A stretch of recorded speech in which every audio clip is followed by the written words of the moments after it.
वसमत विधानसभेतील लोकप्रिय आमदार राजूभाई नवघरे यांचे विश्वासू माजी नगरसेवक युवा उद्योजक गुत्तेदार सचिन दगडू यांचा वाढदिवस दिनांक 11 ऑगस्ट 2025 रोजी वसमत तहसील कार्यालय परिसरात काँग्रेस पार्टी महाराष्ट्र उपाध्यक्ष राजकुमार दादा इंगडे मित्रमंडळाच्या वतीने मोठ्या उत्साहात पार पडला व तसेच शासकीय विश्रामगृह वसमत येथे त्यांच्या मित्रमंडळाच्या वतीने माजी नगरसेवक युवा उद्योजक सचिन दगडू यांचा वाढदिवस मोठ्या उत्साहात पार पडला। त्यांच्या चाहत्यांनी खूप साऱ्या भरभरून शुभेच्छा देऊन वाढदिवस मोठ्या थाटामाटात साजरा केला। समृद्धी मराठी न्यूजसाठी वसमतवरून सुमेध मस्के।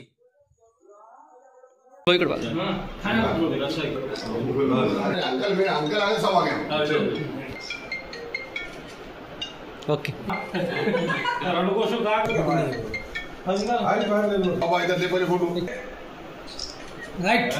आज जो है तो यौम पैदाइश का दिन है, इनको जो है हम तहे दिल से जो है तो मुबारकबाद देते हैं। बहुत बहुत शुक्रिया, बहुत बहुत शुक्रिया।